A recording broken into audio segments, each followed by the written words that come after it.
Good morning बच्चों। आज हम लोग कक्षा 7 के गणित में जो है वाणिज्य गणित के बारे में पढ़ेंगे।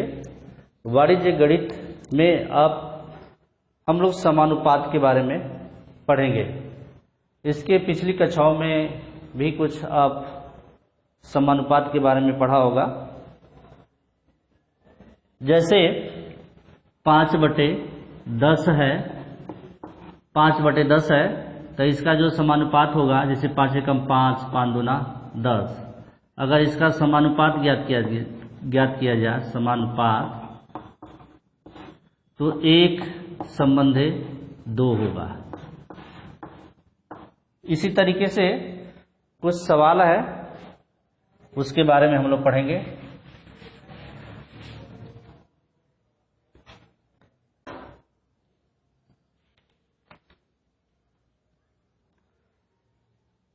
जैसे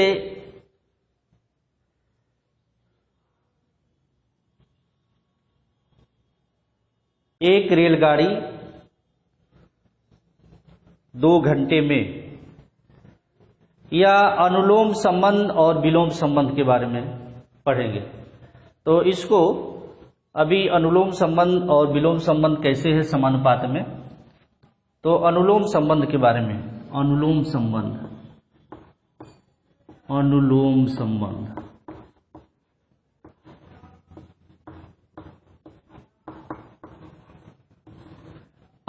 संबंध और विलोम संबंध। तो विलोम संबंध अनुलोम संबंध के उल्टा होता है। अनुलोम संबंध उस संबंध को कहते हैं जो संख्या होती है एक ही तरफ बढ़ती है। जैसे अभी लिखेंगे तो पता चल जाएगा। जैसे पेंसिलों की संख्या दी हुई है, पेंसिलों की संख्या दी हुई है।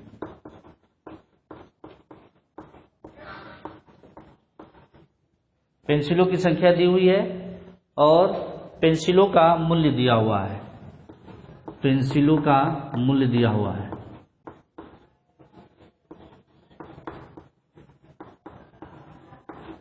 पेंसिलों का मूल्य दिया हुआ है।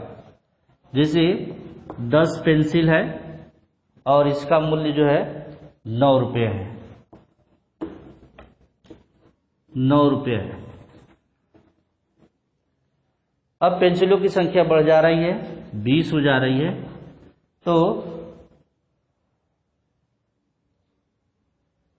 पेंसिल का जो मूल्य है भी बढ़ जा रहा है, 18 रुपये हो जा रहा है।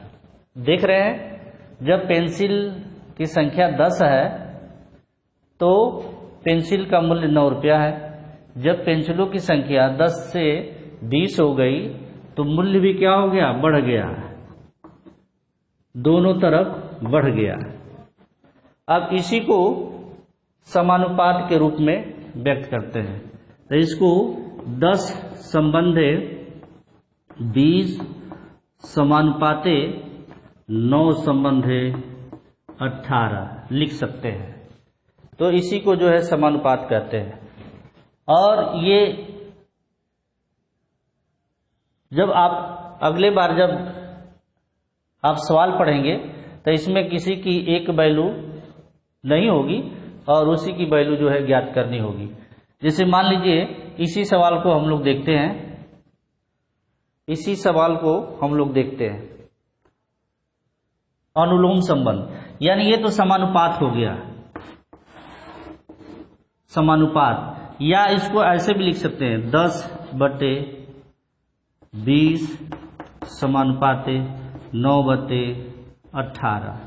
समानुपात का मतलब होता है कि दोनों जो दाएं पक्ष है वो बाएं पक्ष के बराबर है। अगर ये 1/2 है तो ये भी 1/2 है, यानी दोनों का मान बराबर है। इसी को कहते हैं समानुपात। अब इसको एक सवाल के रूप में परिवर्तित करते हैं।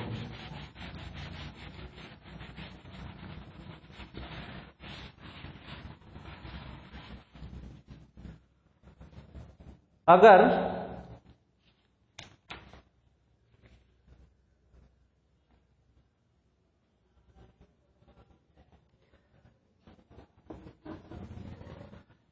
दस पेंसिल का मूल्य 9 रुपया है, तो 20 पेंसिल का मूल्य ज्ञात करना है। यानी कि 20 पेंसिल का मूल्य क्या होगा, 20 पेंसिल का मूल्य ज्ञात करना है। तो हम मान लेंगे कि जो 20 पेंसिल का जो मूल्य है वो 100 रुपया है। तो जैसे देखिए कैसे हम लोग तीर का निशान लगाते हैं और कैसे समझते हैं कि पेंसिलों की संख्या और पेंसिलों के मूल्य में जो है अनुलोम संबंध है। यानी एक ही तरफ जब बढ़ता है, जैसे मान लीजिए 10 पेंसिल का मूल्य जो है 9 रुपया है, तो 20 पेंसिल 10 से बढ़ करके 20 हो गया, यानी 10 पेंसिल और बढ़ गया, तो जानते ही है कि 20 पेंसिल का मूल्य जो है अधिक होगा, यानी कि 9 रुपये से अधिक होगा। तो इसलिए ये तीर का जो निशान है इधर x की तरफ लगाएंगे। तो अब इसको x का मान ज्ञात कर लेंगे तो पता चल जाएगा कि 20 पेंसिल का मूल्य कितना हुआ। तो इसको लिख सकते हैं, या 10 संबंधे 20 समानुपाते 9 संबंधे x, या 10/20 बराबर 9/x लिख सकते हैं।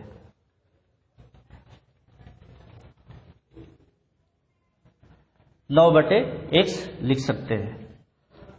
अब देख रहे हैं इसमें आपस में गुणा कर देंगे, तिर्यक का गुणा कर देंगे, तो ये हो जाएगा 9x बराबर 10x, यानी कि 10 इंटू x बराबर 9 इंटू 20। अब हम लोग x का मान ज्ञात कर लेंगे, तो यह x बराबर हो जाएगा 9 गुणे 20/10, तो 10 से कम 10, 10 दूना 20, तो x बराबर कितना हो जाएगा 18 रुपया। तो 20 पेंसिल का मूल्य कितना हो गया 18 रुपये। तो यहाँ पे हम लिख सकते हैं कि पेंसिलों की संख्या एवं मूल्य में अनुलोम संबंध है। पेंसिल की संख्या एवं मूल्य में अनुलोम संबंध है।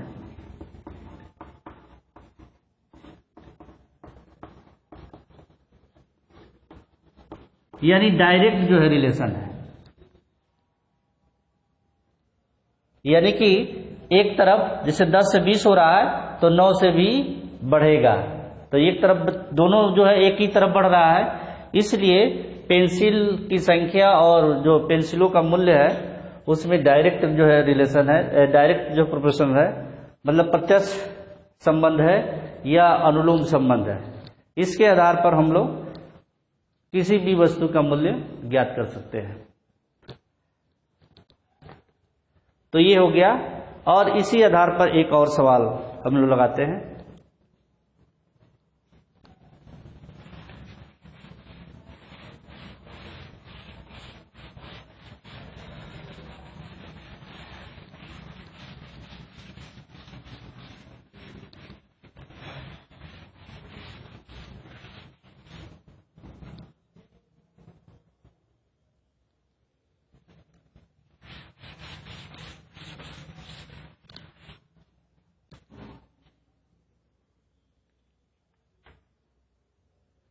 जैसे एक रेलगाड़ी 2 घंटे में, एक सवाल है, एक रेलगाड़ी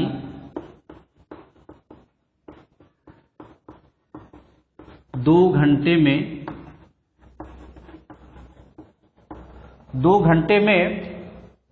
120 किलोमीटर की दूरी तय करती है। 120 किलोमीटर की दूरी तय करती है।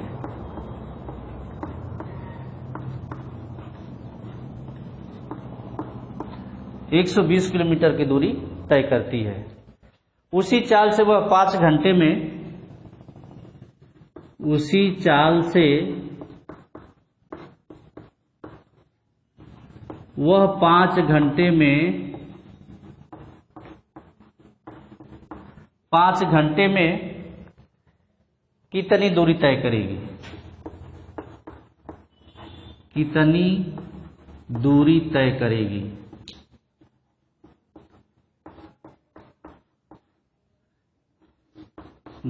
तय करेगी। अब इसको माना कि 5 घंटे में जो दूरी है x घंटे में तय करेगी, x किलोमीटर की दूरी तय करेगी। तो समय दिया हुआ है, समय जो है घंटे में दिया हुआ है, समय घंटे में, तय की गई दूरी, तय की गई दूरी दिया हुआ है किलोमीटर में।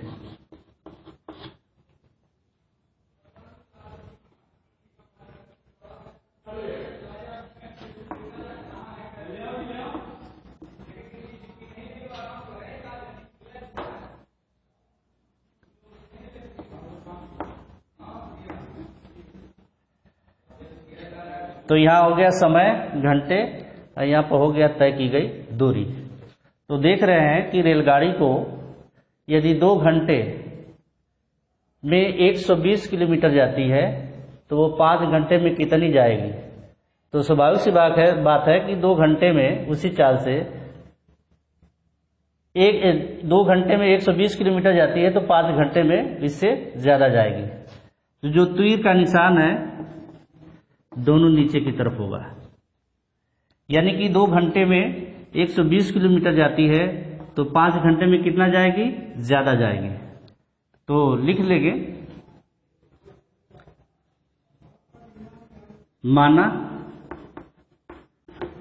5 घंटे में तय की गई दूरी बराबर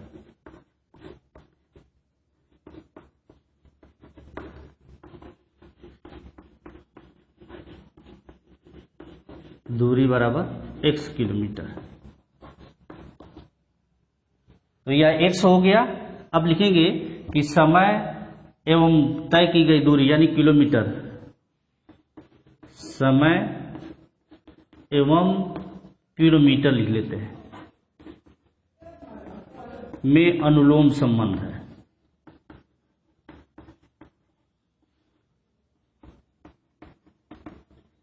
अनुलोम संबंध है, यानी डायरेक्ट रिलेशन है। यानी कि डायरेक्ट का मतलब कि 2 घंटे में 120 किलोमीटर जाती है तो 5 घंटे में ज़्यादा जाएगी। तो इसलिए इसको लिख सकते हैं 2 संबंधे 5 समानुपाते 120 संबंधे x, या इसको लिख सकते हैं 2/5 बराबर 120/x। अब तिर्यक का गुणा कर देंगे तो 2 × x बराबर हो जाएगा 5 × 120। अब नीचे पहले वीडियो में नहीं आ रहा है तो यहाँ पे हल कर देंगे, यहाँ पे हल कर देंगे।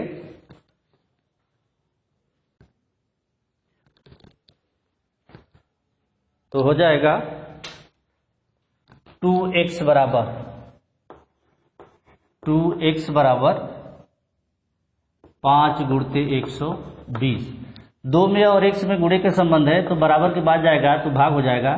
तो x बराबर हो गया 5 × 120/2। तो 2 × 2 2 × 6 12, यानी x बराबर हो जाएगा 300 किलोमीटर। ये आपका आंसर हुआ, यानी 5 घंटे में जो तय की गई दूरी होगी वो 300 किलोमीटर होगी। अब इसके आधार पर जो है अगले अध्याय को हम लोग देखेंगे कल नेक्स्ट वीडियो में। धन्यवाद।